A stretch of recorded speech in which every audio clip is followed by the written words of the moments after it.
কথা নবীর স্ত্রীগণ কাছে কিংবা বেগানা মহিলাদের কাছ থেকে জানতে চাও,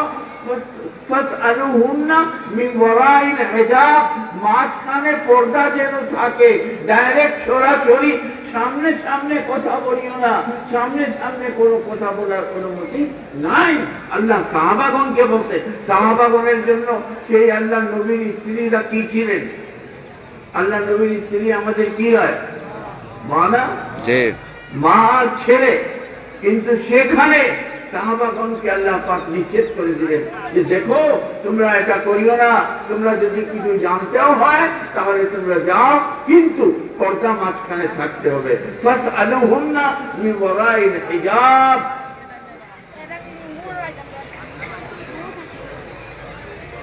সুতরাং আল্লাহ সেই সাহাবাগণকে, যাদের ঈমানের মধ্যে সন্দেহ নাই, যাদের ভুল করার কোনো সন্দেহ নাই, যাদের গুনাহের দিকে লিপ্ত হওয়ার কোনো সম্ভাবনা নাই, তাদেরকেও আল্লাহ পাক বলতেছেন যে তোমরা নবীর স্ত্রীগণের সাথে সরাসরি দেখা করিও না, কথা বলিও না। যদি কিছু জানতে হয় ফাসআলুহুন্না মিন ওয়ারাইল হিজাব, তো তোমরা পর্দার আড়াল থেকে কথা বলো।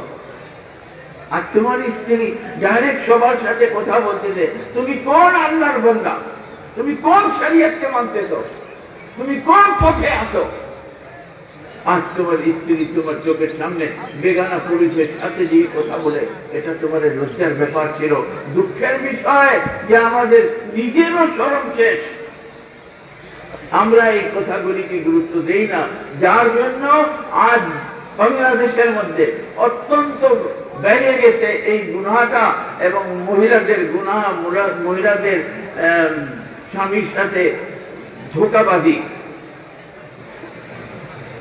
কারণ এগুলি দেখো, শরিয়তের তরিকা হলো, যখন আল্লাহ তাবারক তাআলা কোন হুকুমকে নিষেধ করে, হারাম করে, নাজায়েজ করে, তখন আল্লাহ রাব্বুল ইজ্জত সেই হুকুমের প্রতি যতগুলি সম্ভাবনা থাকে, উসিলা হয় যে কাজগুলি, সেটাকে আল্লাহ বন্ধ করে দেয়। জিনাকে আল্লাহ নিষেধ করতেন, হারাম করতেন, এখন জিনা বন্ধ করতে হলে আসবাবকেও বন্ধ করতে হবে, উসিলাকেও বন্ধ করতে হবে, যেই উসিলায় জিনা হইতে পারে সেটাকেও বন্ধ করতে হবে। আল্লাহ তাবারক তাআলা সেই জন্য পর্দার আহকাম নাযিল করছিলেন। কিন্তু আফসোস, চিন্তা করো, নবীর স্ত্রীগণকে বলা হইতেছে যে তোমরা যদি কোনো বাহির হইতে হয় তো বেগানা পুরুষের সামনে যাইও না। আর নবীকে বলা হইতেছে ইয়া আইয়ুহান নাবিয়্যু কুল লিআজওয়াজিক ওয়া বানাতিক ওয়া নিসাইল মুমিনিন ইউদনিনা আলাইহিন্না মিন জিলাবিবিহিন্না। তোমরা তোমাদের ঘর থেকে বের হলে তোমরা তোমাদের উপরে চাদর দিয়া, তোমাকে একবারে ঘোরা দিয়া ঢাকিয়া তারপরে বাহির হইও। এটা বলতেছে আল্লাহ পাক কাকে? প্রথমে বলল নবীকে। আপনি আদেশ করেন কুল্লে আজওয়াজিক, আপনি আপনার স্ত্রীগণকে বলে দেন যে তোমরা যদি বের হতে চাও তো পর্দার মধ্যে সাইয়া বের হতে হবে, যাতে তোমার শরীরকে কোনো বেগানা পুরুষ না দেখতে পারে। এরপরে দ্বিতীয় নম্বরে বলল ওয়া বানাতিক, তোমার মেয়েদেরকেও বলে দাও। দেখো, হেদায়েত প্রথম ঘর থেকে শুরু করেছেন না, এটা না যে মহল্লাওয়ালাকে বলিয়ে দাও, তোমার উম্মতকে বলে দাও, না, আগে বলতে যে তোমার স্ত্রীকে বলো, এরপর তোমার মেয়েকে বলো, তারপর বলছে যে মুমিনিন মহিলাদেরকে বলো যে তোমরা পর্দার সাথে থাকো, বেপর্দা হইও না, বেপর্দা থাকিও না, বেহায়াই করিও না। এই কথাটা আল্লাহ পাক কোরআনের মধ্যে নাযিল করতেন। কিন্তু কোরআনকে মাননেওয়ালা এই মানুষ আল্লাহর হুকুমকে মানে না। কেমন মুমিন, কেমন মুসলমান আমি বুঝি না। এই হুকুম কোথায় গেল? এই হুকুম কি আমাদের জন্য না?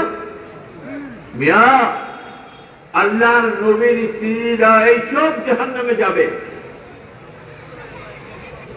আল্লাহর নবীর স্ত্রীদেরকে আল্লাহ পাক বললেন যে তোমরা যদি এইরকম ধারণা করো যে তোমরা নবীর স্ত্রী, তোমাদের জন্য কোনো ধরা বান্ধা নাই, তোমাদের উপরে কোনো পাবন্দি নাই, তুমি যা ইচ্ছা তেমনি ইচ্ছা চলতে পারো না।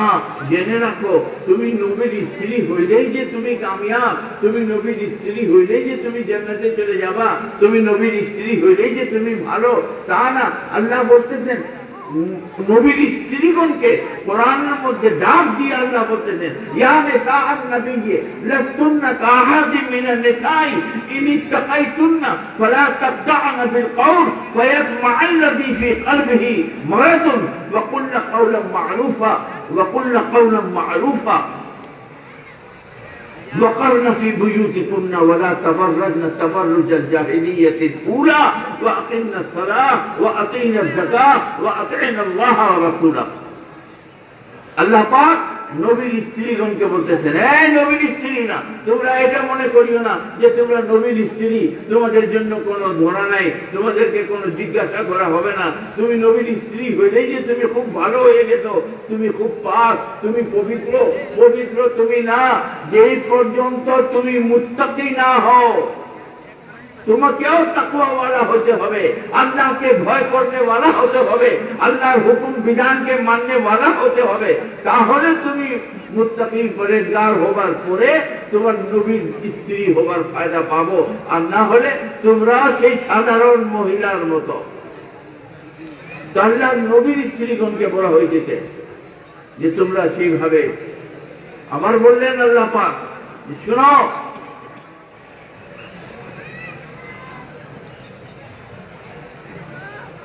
فَاسْأَلُوهُنَّ يَا نِسَاءَ النَّبِيِّ لَسْتُنَّ كَأَحَدٍ مِنَ النِّسَاءِ إِنِ اتَّقَيْتُنَّ فَلَا تَخْضَعْنَ بِالْقَوْلِ।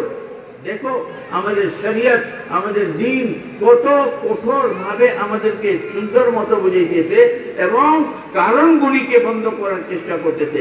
বলতেছে যে তোমরা বেগানা পুরুষদের সাথে নরম নরম কথা বলিও না। আজ বর্তমানে আপনি দেখেন মহিলারা স্বামীর সাথে তুই তাই করিয়া কথা বলে, বদতমিজি করে, বেয়াদবি করে, সম্মান দেয় না, তার স্বামীর সাথে বেয়াদবি করে থাকে, গালাগালিও করে। আমি জানি, আমার কাছে খবর আছে, মারতে উঠে ওই মহিলারা স্বামীর সাথে বেয়াদবি করে থাকে, স্বামীর সাথে তারা মারপিট করে থাকে, খারাপি করে থাকে।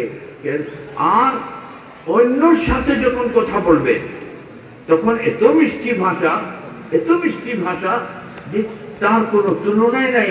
মনে হয় যে এর চেয়ে ভদ্র মহিলা আর নাই। এই জন্য আল্লাহ পাক দোনোটার কথা এখানে বলে দিতেন যে শুনো, খবরদার এই নবীর স্ত্রীগণরা, তোমরা আওয়াজের মধ্যে কথা বলার সময় নরম নরম করিয়া, সুন্দর সুন্দর করিয়া কথা বলিও না। ওয়াকুলনা কাওলান মা'রুফা, এবং তোমরা সাধারণ যেমনি সবসময় কথা বলো ওইভাবেই বলিও। আর না হলে কিন্তু তোমাদের জন্য ক্ষতি আছে। কারণ মিষ্টি কথা বললে, যেমন একটা মোবাইল আসলো, এখন মোবাইলে সেই পুরুষ ফোন করলো, আপনি বাড়িতে নাই, আপনার স্ত্রী উঠালো আর কথা বলতে লাগলো, এখন খুব মিষ্টি ভাষায় কথা বললো, সেও বুঝলো যে খুব সুন্দর, খুব ভালো। পরের দিন আবার এই টাইমে ফোন করবো, যে এই টাইমে ফোন করলে তো সে বাড়িতে থাকে না, পরের দিন আবার কথা বলবো, আর পরের দিন আবার বলবো। এমনি ভাবে কথা বলতে বলতে বলতে বলতে শেষ পর্যন্ত সেই মহিলা তোমার থাকবে না, ঘর থেকে বাহির হয়ে যাবে। এই জন্য আল্লাহ পাক কোরআনের মধ্যে বলতেছেন, ওয়াকুলনা কাওলান মা'রুফা, সাধারণ কথা বলিও তোমরা, ওইভাবে তোমরা লাভ না পেশ করিয়া কথা বলিও না। আর বলল ওয়াকারনা ফি বুয়ুতিকুন্না, হে নবীর স্ত্রীগণ, তোমরা তোমাদের বাড়িতে অবস্থান করো। ওয়াকারনা অবস্থান, তোমরা তোমাদের বাড়িতে অবস্থান করো। ওয়ালা তাবাররাজনা তাবাররুজাল জাহিলিয়াতিল উলা, বিগত জমানায় যেভাবে মহিলারা পথে পথে হাঁটত, সেইভাবে এখন নবীর জমানায় ইসলাম আসার পরে মহিলাদেরকে আল্লাহ সম্মান দিছে। এখন তাদেরকে পথে পথে ঘুরানো যাবে না, এখন তাদেরকে পথে পথে বেপর্দা করা যাবে না, তারা ঘরের ভিতরে থাকবে, এটা আল্লাহর হুকুম ছিল। কিন্তু আফসোস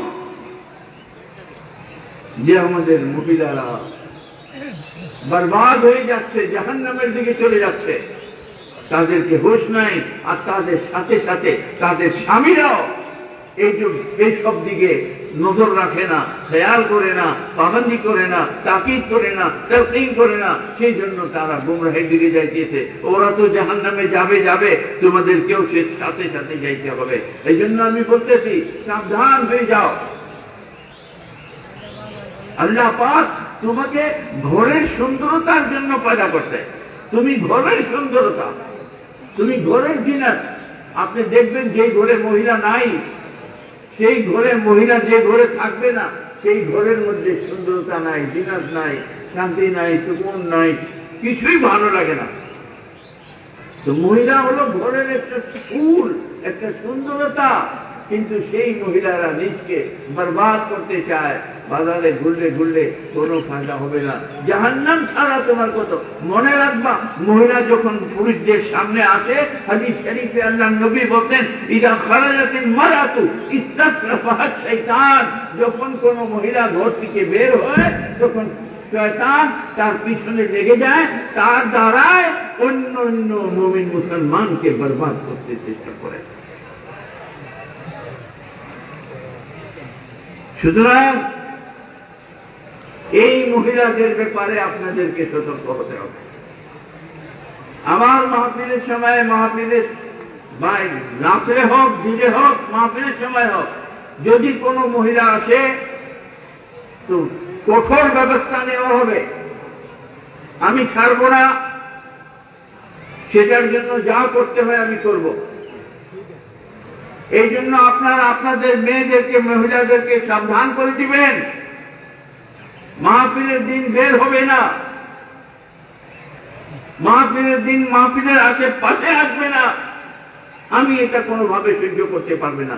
যদি আপনারা এটা না করতে পারেন, বিশেষ করে আমি জয়কান্তা গ্রামবাসীকে বলতেছি, এটা আপনাদের দায়িত্ব।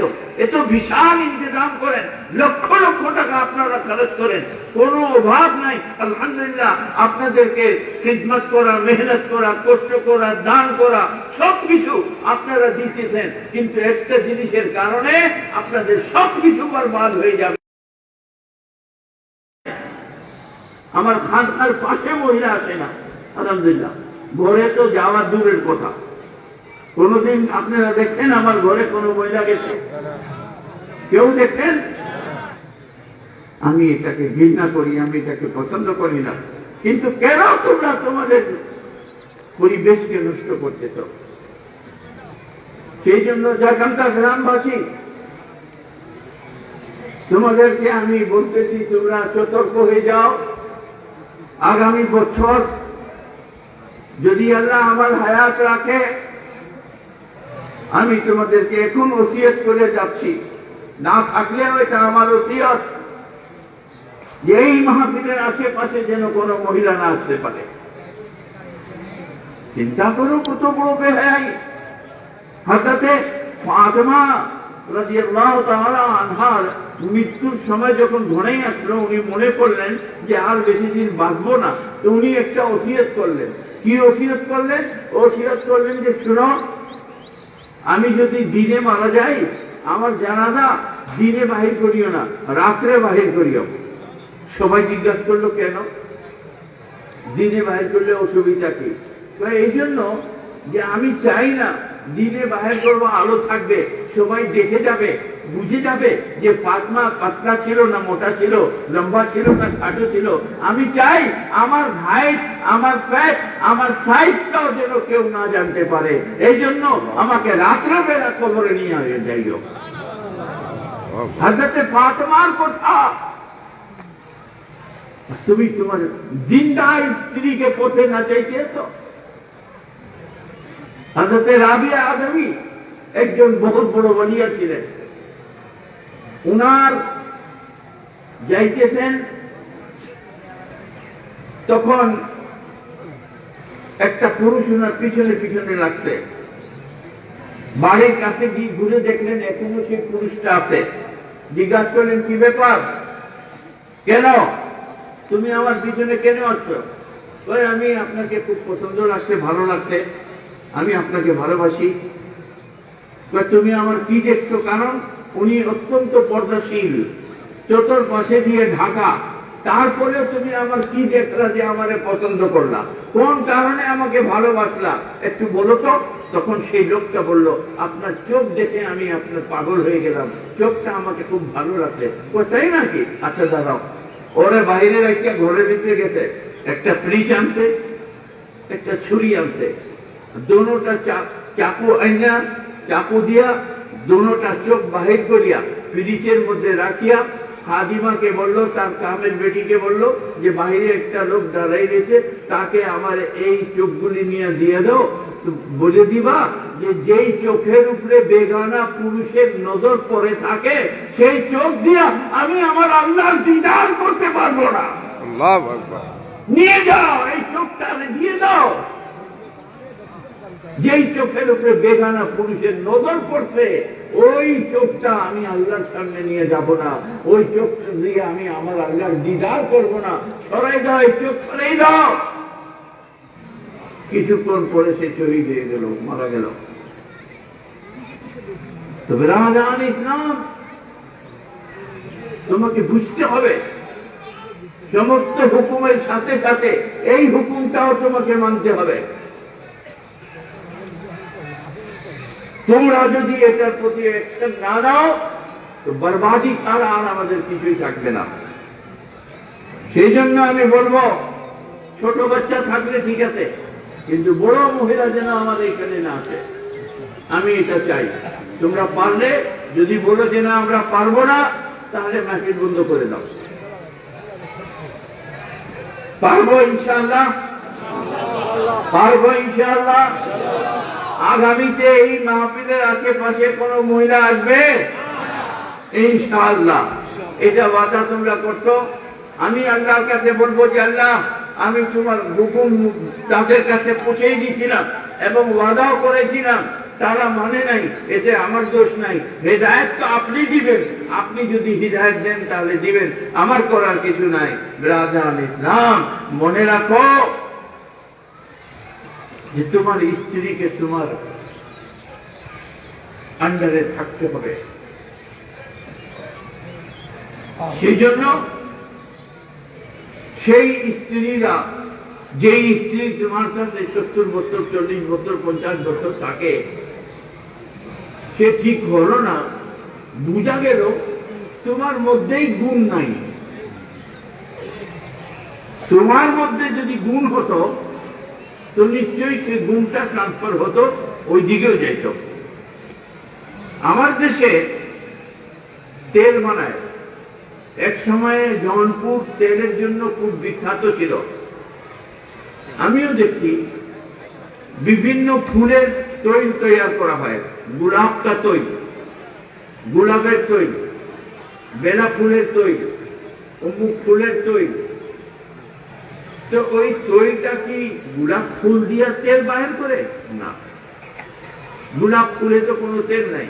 তারা করতো কি, আমি দেখছি রাত্রে এই কুয়াশার মধ্যে তিল, তিল বুঝেন তো, তিলকে বিছিয়ে দিত খোলা জায়গায় আকাশের নিচে, ওইটার উপরে সেই ফুল, যেই ফুলের তৈল বানানো হইতো সেই ফুলটা রেখে দিত, বিছাইয়ে দিত ঘন করিয়া, চাদরের মতো বিছাইয়া রাখলে সারা রাত সেই কুয়াশার তলে থাকতো।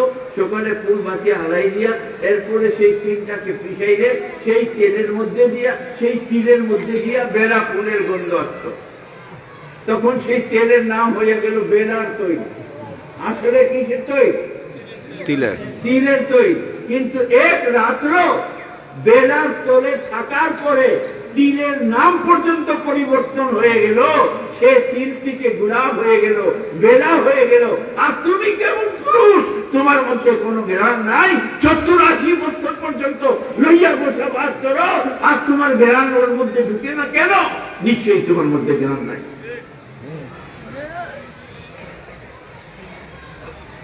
কেমন বেহায়া তুমি, লাজ শরম একবারে শেষ করে দিল। কঠোর ব্যবস্থা নিতে হবে এটার ব্যাপারে। আমি আজকে বলে যাচ্ছি, এটা আমি আজ সহ্য করবো না। কোন মহিলা আমার মাহফিলের পাশেও আসতে পারবে না। চিন্তা করো, মহিলাদের পায়ের নুপুরের আওয়াজ যে হয়, সেটাকেও আল্লাহ পাক নিষেধ করছেন কোরআনের মধ্যে। লা ইয়াদরিবনা বিআরজুলিহিন্না লিয়ু'লামা মা ইউখফিনা মিন যিনাতিহিন্না। আল্লাহ কোরআনে বলছেন, কি বলছেন? যে তোমরা তোমাদের পাওকে মাটির উপরে দূরে দূরে মারিয়া মারিয়া চলিও না, লাফ দিয়া ধাপ ধাপ করিয়া হাঁটিও না। আল্লাহ নিষেধ করতেছেন। কেন? মহিলারা নুপুর পড়ে। আপনারা বাংলায় নুপুর পড়েন না? পায়ে নুপুর পড়ে না? মহিলারা নুপুর পড়ে। আল্লাহ পাক বলতেছেন যে তোমাদের যে দেওয়ান অর্থাৎ স্বর্ণ গয়না যেটা, সেটা যেটা তোমরা পড়ো, সেই হাঁটাকালীন যদি তুমি ধপ ধপ করে হাঁটো, তো তোমার সেই গয়নার আওয়াজটা, সেই নুপুরের আওয়াজটাও বের হবে। তাতে বোঝা যাবে যে তুমি কত বয়স্ক কিংবা তুমি যুবক। এই জিনিসটা অনুভব হতে পারে, কেউ অনুভব করতে পারে। সেই জন্য আল্লাহ বলতেন, লা ইয়াদরিবনা বিআরজুলিহিন্না, তোমার পা গুলিকে তুমি মাটিতে বাড়ি দিও না, ধপ ধপ করিয়ে চলিও না। লিয়ু'লামা মা ইউখফিনা মিন যিনাতিহিন্না, যাতে তোমার সেই পর্দার জিনিসটা প্রকাশ হয়ে যায়, সেটা যেন না হয়। আস্তে আস্তে করে হাঁটবা। তোমার হাঁটার দ্বারায় কেউ যদি, অনেক মহিলার এক এক রকম হাঁটা আছে না, কেউ পথে ত্রাইয়া হাঁটে, কেউ ধপ ধপ করিয়া হাঁটে, কেউ এমনি এমনি হাঁটে, বিভিন্ন। আপনি যাদের মহিলা আছে, তাদের পায়ের চড়ার আওয়াজ শুনিয়ে বলতে পারবো যে আমার স্ত্রী আসতেছে কিংবা আমার বোন আসতেছে। কেন? তার হাঁটার নমুনা বোঝা যায়। তো বোঝা গেল হাঁটাটাকেও আল্লাহ বলতে চায় সাবধানে হাঁটতে হবে। লা ইয়াদরিবনা বিআরজুলিহিন্না লিয়ু'লামা মা ইউখফিনা মিন যিনাতিহিন্না, তোমরা তোমাদের পাকে জমিনে বাড়ি দিও না, জোরে জোরে হাঁটিও না। রাজা লিখলাম আমার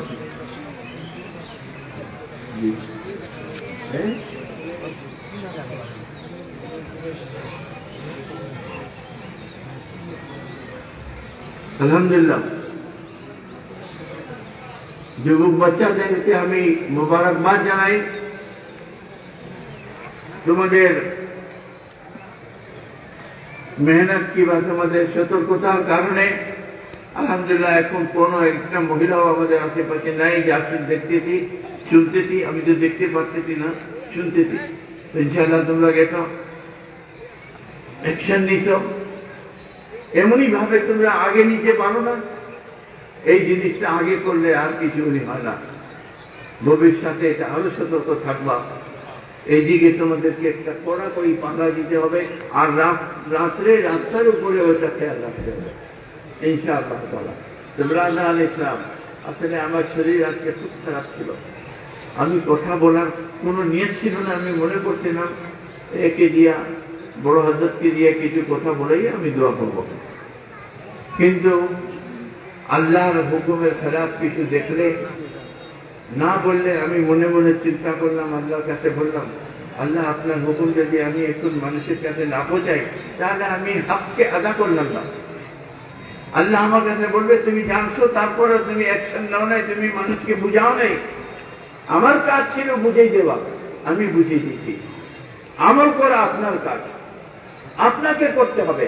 এখন যদি আপনারা না করেন, তো এটার দায়ী আপনারা আল্লাহর কাছে থাকবেন। কাল হাসরের দিন এই জমিন আল্লাহর কাছে শিকায়ত করব। ইয়াউমাইদিন তুহাদ্দিসু আখবারাহা, এই জমিন আল্লাহর সামনে চলে যাবে, আপনার কথা বলবে যে এদেরকে বাতলানো হয়েছিল আল্লাহ, এরা মানে নাই, এরা দায়ুস হয়ে গেছিল, এরা গুমরাহ হয়ে গেছিল, এদের মধ্যে লাজ শরম ছিল না, এই জন্য তাদের মহিলাদেরকে পথে ভাগাই দিতে, বাইর করে দিতে। ইনশাআল্লাহ তাআলা আর আমি বেশি কিছু বলবো না। এখন ইনশাআল্লাহ তাআলা আপনারা এই মাহফিলকে সহযোগিতা করেন। আপনাদের সকলের সহযোগিতায় আমি মাহফিলটা চালাই নিতেছি। জয়কান্তা গ্রামবাসী যথেষ্ট মেহনত করে, যথেষ্ট দান করে। এদের আজকেও আপনারা অত অনুভব করছেন। এই যে কালেকশন হয়েছে, কালেকশনের মধ্যে অনেক সংখ্যা তাদের থাকে, তারা এইগুলিতেও শরীক থাকে। আপনারা অত্র এলাকাবাসী শরীক হন, অত্র অনেক গ্রাম থেকে আমার এই মাহফিলে গরু আপনারা দেন, যেটা প্রতি বছরই মনে করেন আমরা পাইতেছি। আর প্রথম মাহফিল থেকে যেমন আমাদের এই বাতাসেরি বাজার বলেন, এই শিকারপুর বলেন, আমাদের দিগলগাঁও বলেন, আকুসার বলেন, এই ধরনের আরো কিছু গ্রাম আছে, সবগুলিতে আমার স্মরণও থাকে না। এই সমস্ত গরু আমাকে প্রথম মাহফিল থেকে মুরব্বীরা, আপনাদের মুরব্বীরা যখন ছিল তারা দিয়ে আসছে, এখনো দিয়ে আসতেছে, যার জন্য মাহফিলটা চলা সম্ভব হইতেছে। তো মাশাআল্লাহ, আল্লাহ রহমত। এরপরে আমার গ্রাম থেকে জয়কান্তা গ্রামবাসী প্রতিটা সমাজ থেকে, প্রতিটা মহল্লা বলতে পারেন, মহল্লা বলবো না, সমাজ, প্রতিটা সমাজ থেকে আলহামদুলিল্লাহ তারা একটা করে গরু দিয়ে থাকে প্রতি বছর।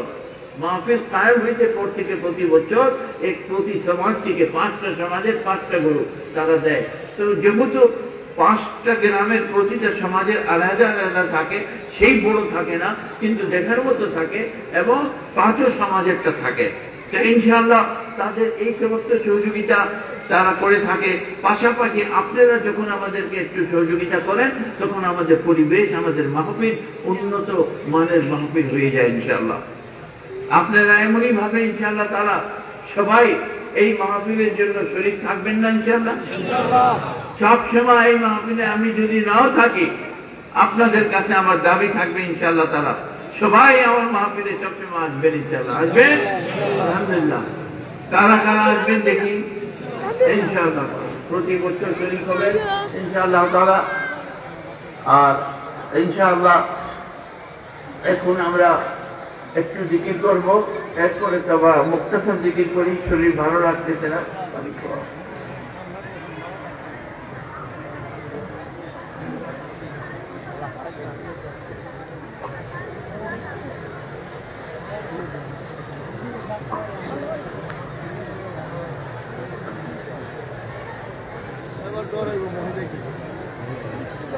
আমরা চিশতিয়া তারিকায় জিকির করবো।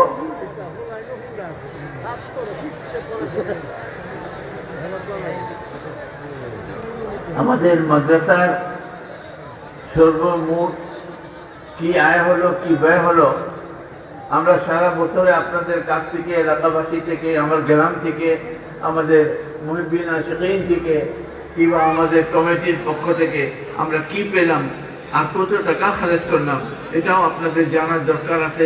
যেহেতু আপনারা এখানে জড়িত আছেন, আর্থিক সহযোগিতাও করেন, পরামর্শের মাধ্যমে জড়িত আছেন, বিভিন্নভাবে আপনারা আমাদের সাথে আছেন, সেজন্য আপনাদেরকে সবকিছু অবগত করানো এটা আমাদের দায়িত্ব মনে করিয়া আমি চাই যে বাৎসরিক একটা হিসাব, মোটামুটি পুরা হিসাব, তো আমরা কত টাকা কোথা থেকে আসছে এগুলি করতে গেলে বহুত সময় দরকার। আমি এখন আপনাদেরকে বলতেছি সর্বমোট আয় আমার মাদ্রাসার হয়েছে 10,56,684। 10,56,684 এটা আমরা পাইছি এই সারা বছরের মধ্যে। এরপরে সর্বমোট খরচ আমাদের হয়ে গেল 10,08,105 টাকা। 10,08,105 টাকা এটা আমাদের ব্যয়। এখন এই আয়ের মধ্যে দিয়ে ব্যয় করার পরে আমাদের কাছে রয়ে গেছে এখন 48,579 টাকা।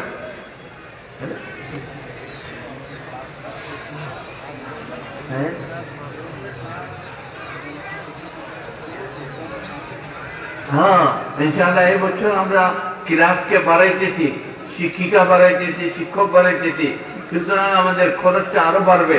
তো ইনশাআল্লাহ তাআলা আপনারা যেভাবে মহব্বত করে থাকেন এমনই ভাবে ইনশাআল্লাহ